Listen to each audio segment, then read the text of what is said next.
Zombies to your left, zombies to your right. Your boyfriend, girlfriend, and best friend are now zombies. Even that teacher you thought you'd clap one day is a cute zombie, but Takashi secretly plans on how to clap his best friend's girlfriend. Will zombies ruin his plans? Watch to find out in this awesome anime recap. I normally would start telling you this with a mad line about how the anime would blow your tiny mind, but I'm gonna just tell you that if you and I were in this anime, we wouldn't last through episode 1 because everyone's fighting like they learnt Taekwondo or Shaolin or something.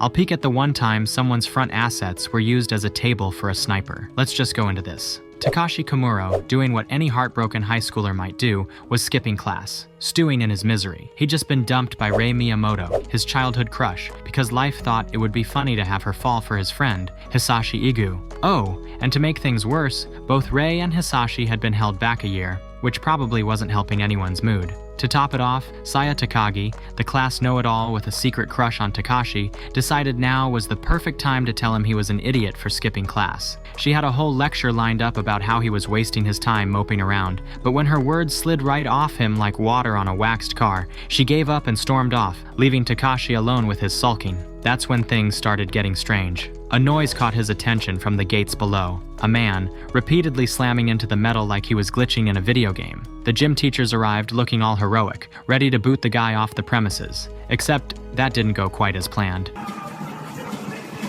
Takashi's casual people-watching quickly turned into a horror show as the man bit one of the teachers. The bitten teacher dropped like a sack of potatoes, but plot twist. He stood back up and started attacking the others. Takashi, heart racing, noped out of there faster than you'd click skip ad on YouTube and ran straight for Rei's classroom. He burst through the door, practically shouting that they had to leave. Rei, of course, didn't believe a word of it, but Hisashi, being the more level-headed of the two, could see Takashi wasn't messing around. Together, they darted out of the room, heading straight for their lockers. They grabbed their phones, which would probably become as useful as a chocolate teapot soon enough, and a couple of makeshift weapons. Then, the loudspeakers blared, announcing an evacuation. That announcement was quickly followed by the sound of a teacher meeting their gruesome end on the other side of the microphone. Cue the chaos. Students running everywhere like it was Black Friday at a department store, trying to escape the carnage. Takashi, Rei, and Hisashi opted for the path less trampled, taking a quieter route to avoid the stampede. Unfortunately, they bumped into one of their teachers, who was now very much not alive and very much out for blood. The zombie lunged at Rei, who jabbed it right in the chest with her spear. It didn't even flinch. Hisashi tried to wrestle the teacher away, but not before it chomped down on his arm. In the middle of the panic, Takashi swung his baseball bat like he was aiming for a home run, smashing the teacher's head. That finally did the trick. Shaken, they continued their escape up to the rooftop, with the school falling apart around them like the final season of a badly written TV show. On the roof, things went from bad to worse. The city below looked like it had gone full apocalypse mode. Helicopters from the Japanese Self-Defense Force whizzed overhead, but none of them were stopping to save a few high schoolers. And to top it off, zombies had started piling up behind them, climbing toward the roof like a glitching horde from World War Z. The trio managed to barricade themselves in an observation room, but Hisashi wasn't looking so good. He started coughing, pale as a ghost, and remarked how this was playing out like every zombie movie ever. Get bitten, turn into a flesh eater. Realizing what was happening, Hisashi asked Takashi for a favor. He figured a jump off the roof would be quicker and less gruesome than turning into one of the undead. Takashi hesitated, unsure of what to do, but it was clear Hisashi's time was running out. As Hisashi collapsed, coughing up blood, Rei was in full denial mode, refusing to believe he was gone. She was so sure he'd pull through, throwing herself on his body, pleading for him to wake up. He did wake up, but not in the way she hoped. When Hisashi stood up again, it wasn't the friend they knew anymore. His eyes were blank, and he was ready to attack. Takashi, heart heavy, yanked Rei away and swung his bat with all the strength he had left. One hit, and Hisashi was gone for good. The emotional weight of what just happened crushed Rei. She turned on Takashi, accusing him of being jealous of Hisashi. She told him she never wanted to be saved, that maybe becoming a zombie would have been better.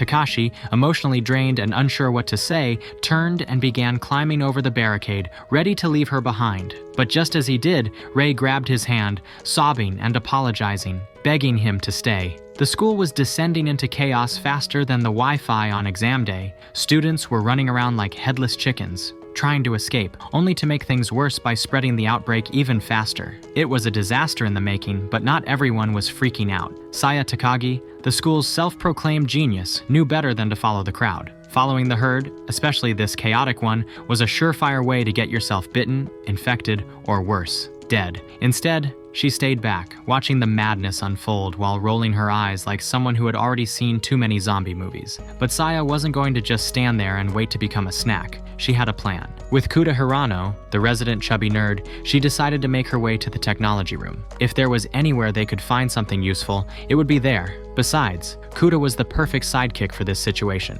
someone who could talk about military strategy while snacking on Pocky. Meanwhile, in the nurse's office, things were getting real for Kazu Ishii. He had brought his friend there for medical help after the poor guy got bitten. Unfortunately, medical science wasn't going to solve this one. When his friend turned into one of the undead, Kazu had no choice but to bash his brains in with a metal stand. Talk about friendship goals, right?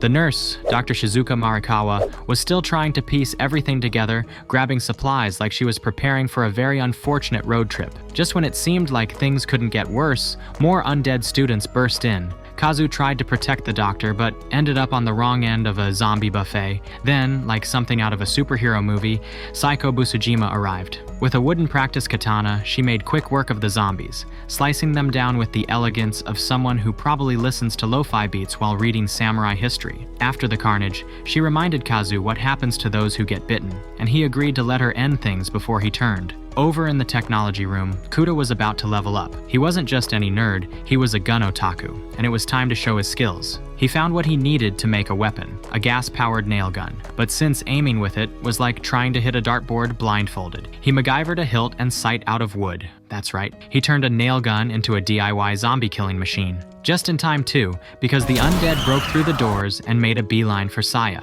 But Koda went full John Wick with his new toy, taking out zombies left and right. After the dust settled, he casually asked Saya to grab the bag of supplies, like he hadn't just saved her life. Meanwhile, back on the rooftop, the mood was tense, to say the least. Takashi and Rei were still reeling from the death of Hisashi, and things were awkward, like that one friend who brings up their ex at a party. Rei asked what Takashi was thinking, and his response was basically that everything had gone sideways faster than anyone could have expected. Honestly, the situation was more shocking than trying to explain the plot of Evangelion to someone who's never seen it. Rei decided to call her dad, who happened to be a big-shot police officer using a special emergency number he'd given her. Unfortunately, the call didn't go as planned. Her father could barely hear her, but managed to warn them that the whole city had gone full apocalypse mode. Then, the call cut out, leaving them to fend for themselves. Over in the teacher's room, Seiko and Dr. Marikawa were on a mission to grab the doctor's car keys. They figured it was their best shot at escaping. Seiko, calm as ever, guided them past zombies, casually shoving them out of the way like they were no more than annoying pedestrians. When Shizuka asked why she wasn't going full samurai on them, Seiko explained that zombies and packs are a whole different ballgame. If one of them grabs you, you're done. The goal was to keep moving, like trying to dodge spoilers on Twitter after a big movie release. She completely lost it, breaking down into tears like someone who just realized their favorite anime got canceled after one season. Kuda stood there awkwardly, not quite sure how to handle the situation, and Takashi gave her some space. Honestly, who wouldn't crack under pressure after taking down a zombie with a drill? As the group tried to process everything that had happened, they knew this was just the beginning. Their little high school world had turned upside down, and survival wasn't guaranteed. But if anyone was going to make it out of this nightmare, it would be this weird, mismatched crew. After all, they had a genius, a gun-loving nerd, a samurai girl, a nurse, and a guy who had just learned that leading people in a zombie apocalypse was way harder than passing finals. Takashi and the gang were going through that exact nightmare. Rei was optimistic, but Saya, in her usual blunt manner, was meh. Meanwhile, Shizuka, who's always a bit too relaxed, compared it to the Black Death. Basically, they were all pretty convinced that the end was nigh, and they might as well be in the middle of a Netflix apocalypse special. Still, as much as things sucked, they had to move. The school wasn't exactly zombie-proof, and their families were out there somewhere. First things first, get past the horde of zombies blocking their way. Easier said than done, but hey, if we can't get past the undead, at least we can make it into a TikTok challenge. Zombie dodge challenge? Anyone? They finally reached the bus, where Shizuka jumped into the driver's seat, trying to figure out the controls like someone booting up Grand Theft Auto for the first time. Takashi and Seiko cleared out the zombies, and just when they were about to make a clean getaway, another group appeared, led by none other than Mr. Shido. Rei lost it, demanding that they leave Shido and his group behind. But Takashi, being the nice guy that he is, couldn't do it, and boy, would he regret that. The moment Shido got on the bus, he pulled a classic villain movie, declaring himself the leader. His little posse backed him up,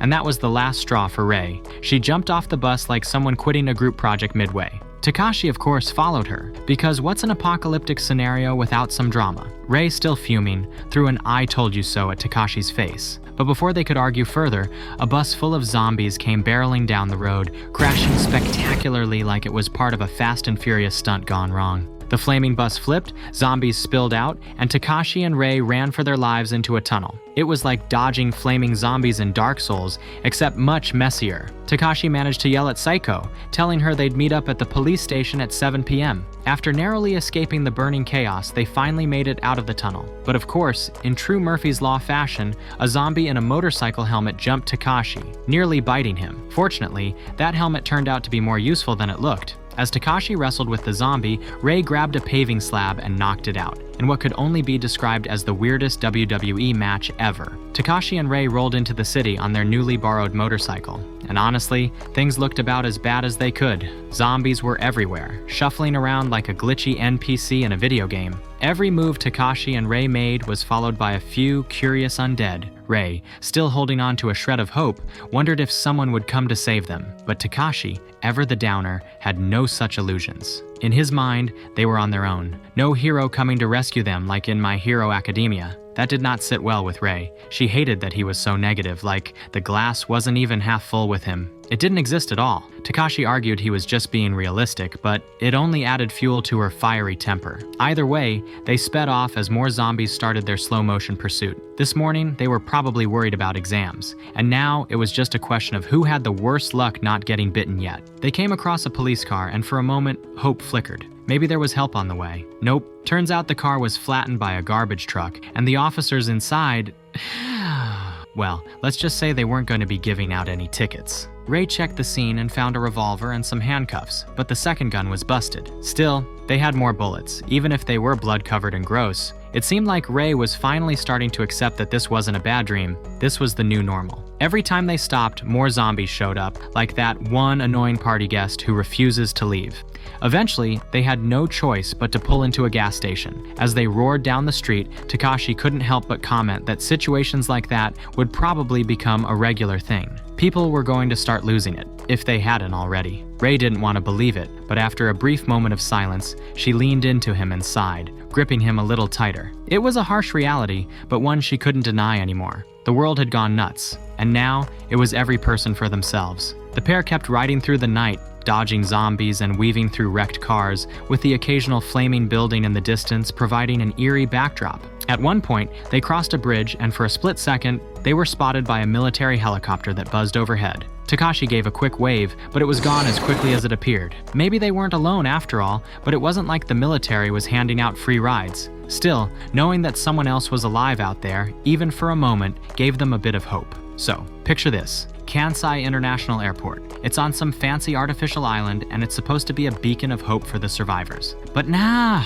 The runway's looking like a scene straight out of The Walking Dead. Zombies everywhere, like they got free flight tickets or something. Enter Rika Minami and her partner Tajima, from the police force, who are basically there to handle business. They're chopping, slicing, and popping heads like it's just another Tuesday. Once the runway is cleared, the planes take off, and Rika casually mentions she's got a friend waiting for her. Apparently, she's not sticking around for the apocalypse after party. Honestly, goals. Meanwhile, on the school bus, Shizuka is done with life. Traffic hasn't moved in forever, and she's contemplating whether she should nap or start counting zombies for fun. Saya, though, is deep in thought, staring out the window at a plane disappearing into the distance. Shido, who's somehow transformed into a budget cult leader, keeps running his mouth. Saya's had enough and wakes Kuda, her fellow genius. She lays it out. Survival now is about picking your team wisely, and theirs doesn't include Shido. Kuda, who's fully aware that he's stuck in a zombie apocalypse and a bad school trip, agrees. Even Saiko and Shizuka jump on board with the plan to ditch Shido,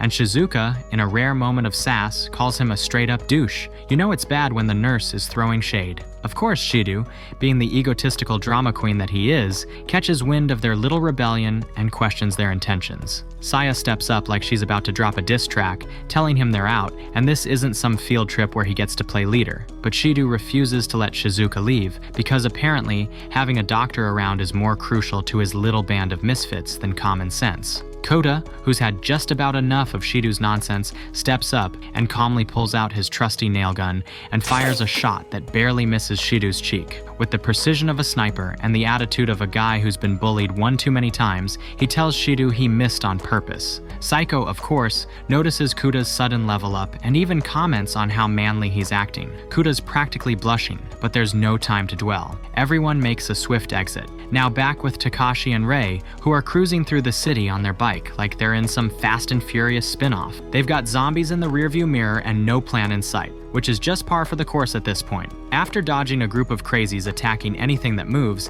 Takashi hears what he thinks is a gunshot. Turns out, it's Kota's nail gun. Yep, our guy's still out here flexing. Takashi's got an idea that's straight out of a Mission Impossible movie. He spots a transport truck with its ramp down. They're flying through the air, landing right in the middle of a zombie throwdown. Rei's off the bike in a flash, going full anime protagonist mode, while Takashi tosses Kota a revolver like they're in some Wild West standoff. Psycho? She's cutting down zombies left and right, like she's auditioning for a samurai flick. Once the dust settles and they're all reunited, it's a brief moment of joy. But reality quickly checks them. There's still no way across the river, and the bridge is a no-go thanks to zombie traffic jams. Luckily, Shizuka drops a casual bomb. Her friend has an apartment nearby, fully stocked with a Humvee, because of course, she does. Takashi offers to take her there on his bike to scout it out. Shizuka, being Shizuka, is all smiles, enjoying the ride like it's a road trip and not, the end of the world. After over 24 hours of dodging zombies like they're in an undead obstacle course, the gang finally finds a safe spot to chill. The girls, understandably exhausted and needing a break, decide to indulge in a long, hot bath. Because, with the world going to hell, hot water might be a limited resource. So,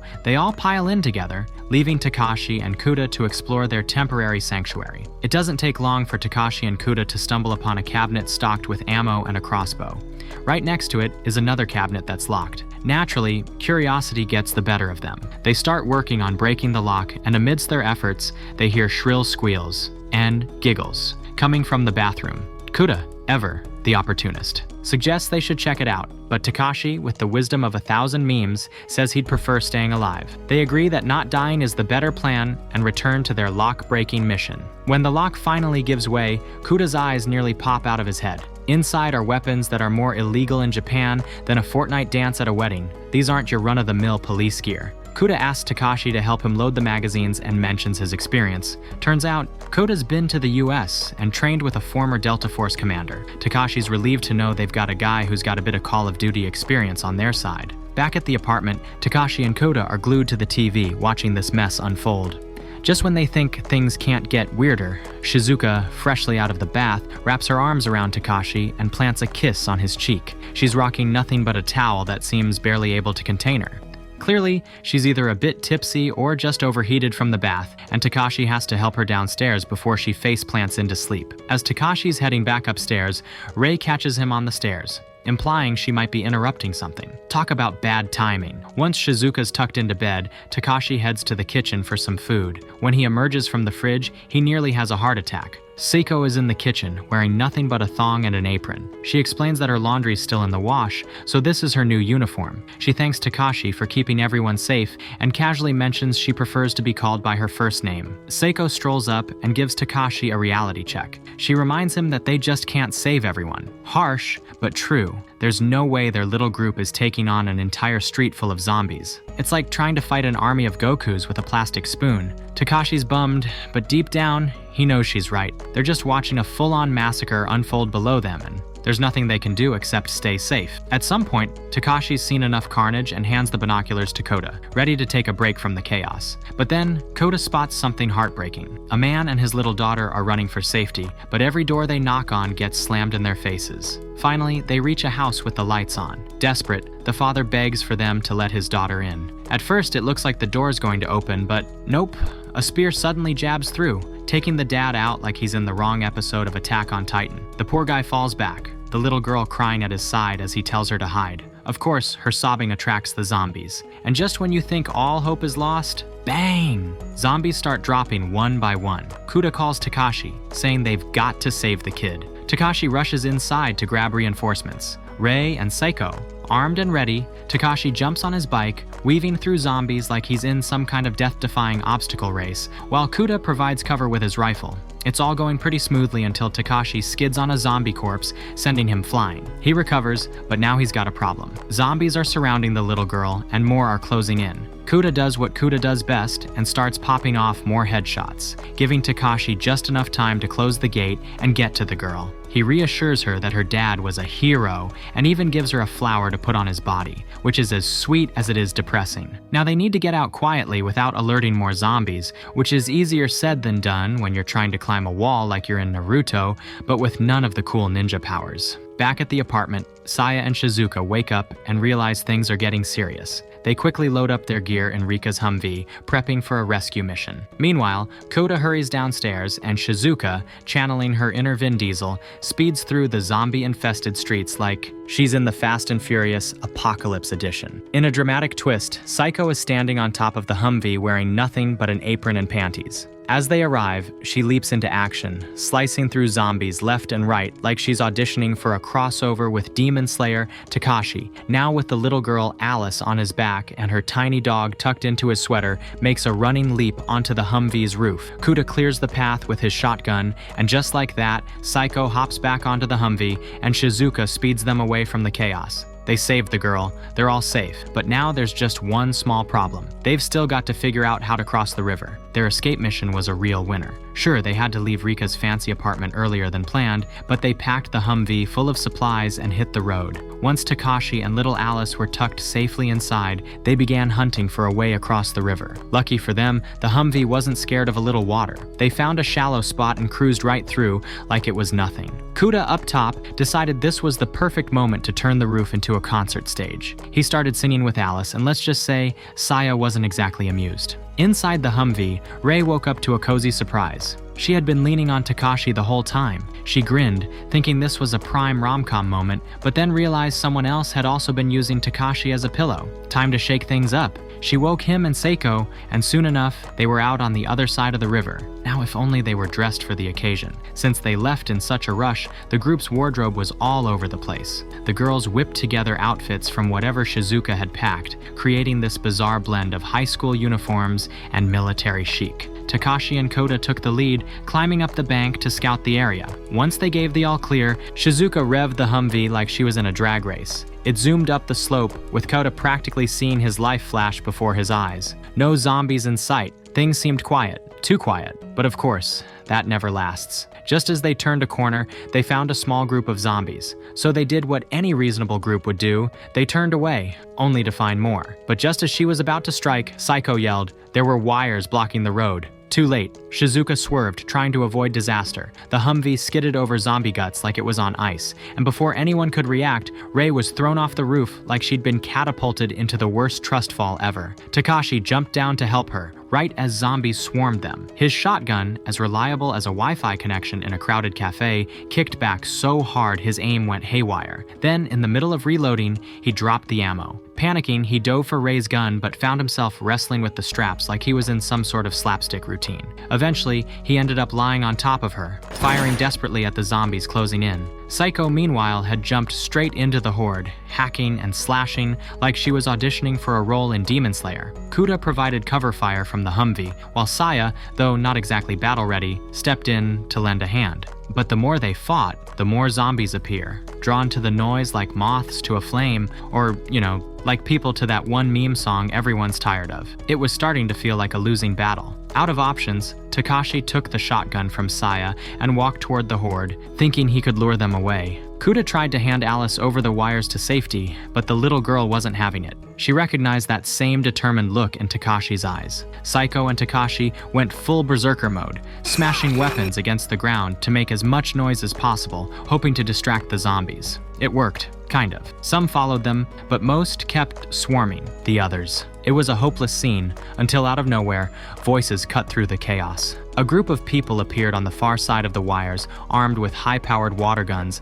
blasting zombies back like firefighters at a summer festival. The leader, a woman with Saya's same determined eyes, motioned for everyone to get through the wires. Saya ran into her mom's arms while the others scrambled to safety. After Saya's mom saved the squad, Takashi told Saiko that he knew the route to Saya's house. Easy, right? Nope. The closer they got, the more zombies popped up, like an unwelcome surprise party. If only Takashi still had his bike. Then, like fate, he spotted a bike shop. Jackpot. But Saiko wasn't thrilled about the idea of riding tandem. This wasn't some cutesy rom-com date. Lucky for them, the shop had an ATV straight out of a military catalog. Talk about an upgrade. Saiko grabbed supplies and they hopped in. The ATV growled to life, but instead of scaring off zombies, it just made them curious. With a plan hatched out, and with zombies chasing the ATV like it was offering free Wi-Fi, Saiko took the lead, clearing the way with her mad sword skills. But then she froze. Standing in front of her were undead kids. Takashi sprinted over, just in time to save the day, but decided they needed to find cover. They ducked into a shrine, which looked like a zombie-free zone for now. Takashi, trying to lighten the mood, mentioned that Saiko's uniform had finally dried and handed her a portable toilet he'd found. Saiko, not exactly thrilled, seemed a bit on edge. Takashi could tell she had something on her mind.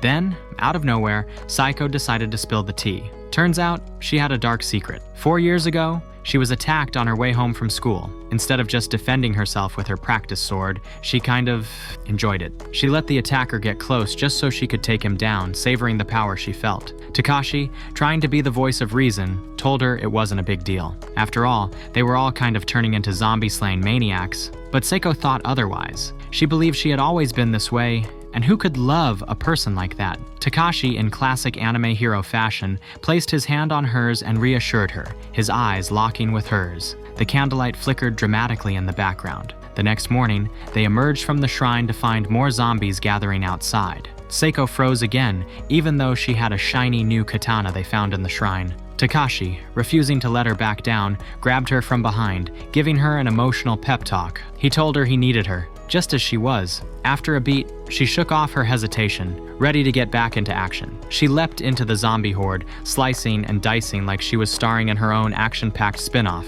So it had been a few days since Saiko and Takashi arrived safely at Saya's house, and life was starting to feel, well, kinda normal again, if you could call normal living in a post-apocalyptic zombie-filled world. Yuri, still recovering from that nasty back injury, needed some numbing lotion applied. Shizuka, being the expert nurse she was, slathered her with ointment, while Takashi held her down like he was restraining a cranky toddler who didn't want to go to bed. Of course, Rei was less than thrilled. She had obviously hoped Takashi would be the one rubbing in the lotion, but nope. Shizuka handled it. Needless to say, Rei was mad, kicked Takashi out. Takashi, being the genius that he is, sprinted out like he was late for a meeting, but on his way out, he bumped into a couple of dudes lugging around heavy boxes. He offered to help. Just as he was nursing that bruise to his pride, Saiko appeared wearing a kimono no less. Takashi was completely caught off guard, as if he'd accidentally walked into the wrong scene of a period drama. After an awkward moment, Saya started yelling at her mom, which, honestly, wasn't all that surprising given how Saya's temper worked like a short-fused firework. Takashi tried to figure out what the argument was about, but Saya wasn't having any of it. She gave him a piece of her mind before storming off like someone who just found out their favorite anime got canceled. Then, Takashi bumped into Saya's mom, Yuriko, who asked him to try and talk to Saya, reminding him that they'd known each other since kindergarten, as if that would make a difference. Talking sense into Saya was like trying to reason with a cat. It wasn't gonna happen unless she felt like it. They were faced with two choices: stay with Saya's parents and be treated like kids with no say, or go it alone and make their own rules. Saiko, in her ever calm but deadly serious way, leaned toward the latter. Saya, of course, added a rant about her parents needing everything to be perfect. Takashi tried to cool things down, reminding Saya that the rest of them didn't even know if their families were alive. The air in the room was thicker than a bowl of ramen noodles. Before the debate could go into full meltdown, a commotion outside had them all rushing to the front. Saya's dad, Soichiro, had returned, looking as imposing as ever with more survivors and supplies. But the real shocker? He had a man in a cage, bitten and on the edge of turning. Soichiro delivered a swift, clean blow, chopping off the zombie's head like he was cutting through a watermelon at a summer BBQ. The crowd watched, stunned, as the head rolled away. Kuda, clearly triggered, started ranting about how swords weren't the most efficient weapons, cue Seiko taking that way too personally. A shouting match was about to break out, but Kuda took off before things got ugly. Takashi, lost in thought, suddenly remembered an old history lesson about the mutiny on the Bounty. He realized how those sailors must have felt. How could you go back to normal life after experiencing something so life-altering? Before he could brood for too long, Alice came running up, telling him that Kuda was in trouble. They found him surrounded by workers demanding he hand over his guns, saying he was just a kid. At that moment, Saya's parents arrived in full parental mode. Soichiro could see right away that Kuda wasn't just some kid playing with toys, but Kuda, clearly flustered, couldn't find the words to explain himself. Takashi stepped in, defending Kuda, and Saya joined in too, not missing a beat and giving her parents a piece of her mind for not being there when she needed them. Mr. Shidu has arrived at Saya's house with his group, looking like he's searching for both refuge and fresh victims to corrupt. He seems to thrive on manipulating the innocence of others, and his whole demeanor screams, cult leader. The audacity is palpable as he leaves the poor student who ratted out Saya's place outside for the zombies like some twisted offering. It's clear Shidu's slippery tongue and conniving mind have dark plans brewing. While Shidu is scheming, Saya picks up on unrest among the survivors. People are growing frustrated with her father's behavior in the courtyard,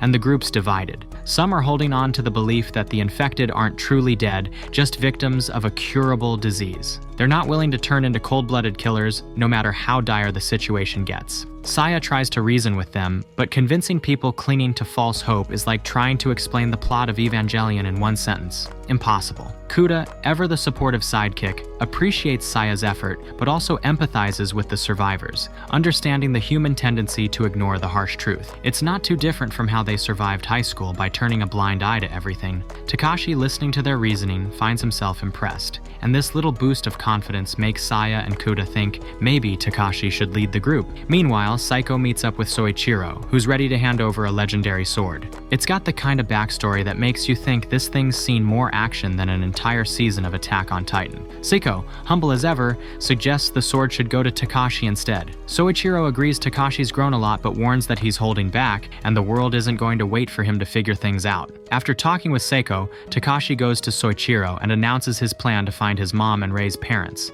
It's a dangerous mission, but he's determined. Soichiro warns that they can't take on more survivors and can't afford to wait any longer. So if Takashi doesn't return by morning, they'll have to leave without him. Takashi, ever the selfless hero, tells him to do just that. In the front hall, Takashi gets ready to leave with Rei, but Saiko shows up in full battle gear, her new sword at the ready. Apparently, she's coming too, and as if on cue, the rest of the squad shows up. It looks like it's a full-on team effort, but just as the crew is about to head out, Rei makes a dramatic exit through the main entrance, charging at none other than Shidu, who has just strolled in with his cult-like students. Rei's got her bayonet out, and you can almost feel the tension snapping in the air. Shidu pretends to be shocked by the sudden attack, but it's obvious he's been expecting this showdown. Turns out, Shidu's dad was a corrupt politician who orchestrated Rei's forced grade repetition as punishment for her father's investigations. Rei had been holding back, not wanting to mess with the investigation. But now, with the world in chaos, none of that matters anymore. As the situation escalates, Soichiro steps in and, surprisingly,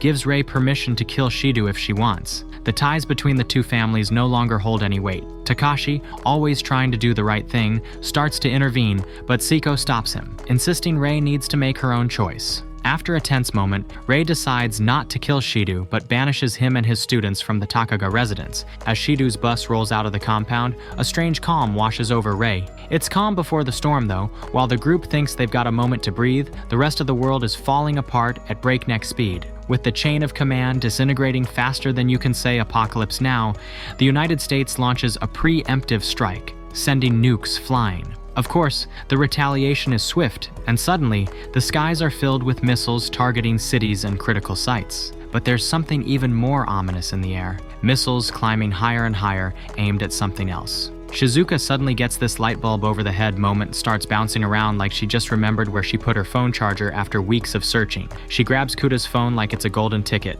and after a moment of confusion over which button does what, she dials Rika's number. Everything's looking peachy as she tells Rika all about how they borrowed her guns, but before she can say much more, bam! The sky lights up. Saya immediately gets that gut feeling you get when Netflix asks if you are still watching and you realize it's been hours. She tells Rei to check her gun's scope, but no luck. It's dead too. Turns out that sudden flash wasn't just nature showing off, it was a high-altitude nuclear explosion, and the resulting EMP has fried anything with a circuit. Cars? Toast? Gates? Useless. The whole place has gone full analog. Meanwhile, Shidu, who was trying to hightail it away from the Takagi residence in a bus, found out the hard way that brakes don't work too well when the electronics are fried. The bus plows into a forklift, opening a path for, you guessed it, zombies. And not just a couple. Think of a Black Friday mob rushing for a doorbuster deal. As the horde pours in, Soichiro, ever the stoic samurai dad, orders the gates shut. But no electricity means no motorized gates, and trying to close them manually is about as effective as using a pool noodle in a sword fight. As zombies flood the place like your favorite YouTuber's latest merch drop, panic sets in. Those survivors who were all zombies aren't real had a quick change of heart, though some didn't get that chance. Soichiro and Yuriko quickly rally the remaining fighters like they were getting the gang together for one last heist. There's a building nearby that could offer some safety, but here's the catch. Anyone who can fight has to fight, no slackers allowed. Soichiro even throws a little shade at Takashi, asking why he hasn't tried to find his parents yet. Yikes, talk about calling someone out in front of the whole squad. Takashi, not needing to be told twice, gathers the group to head for the Humvee. Because why not ride out the apocalypse in style, right? But hold up, the Humvee isn't quite ready yet. The mechanic's still fiddling with it, but thanks to some triple copper plating, it survived. Now the crew has to hold off the undead while the mechanic finishes his tune-up. So off they go, charging into battle like they're in an episode of Attack on Titan.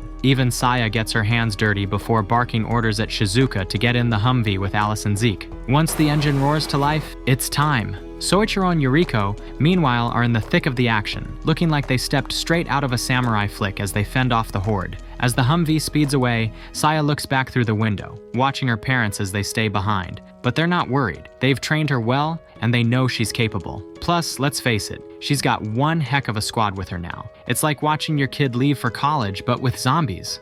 Just when it seems like they're in the clear, they spot Shidu's busted-up bus blocking the road. The plan is simple. First, track down Takashi's mom and Rei's parents. After that, it's on to finding Rika. But, as any gamer knows, the mission never goes quite as smoothly as planned. After taking too much damage, the Humvee's out of commission. Forced to hoof it, they stumble upon a mall. And if there's one thing we know about malls in the apocalypse, things are about to get wild. I can't wait for it either. It just struck me, how did the apocalypse even start? Was it a mad scientist? Or did some cow mess up the timeline again like Okabe Rintro? Don't forget to leave a like if you enjoyed this recap, and we have a lot more insane recaps in store for you. So comment, I want more, if you want more. And don't forget to subscribe for more anime recaps to be unfolded. Also hit the notification bell so you don't miss out on our daily updates.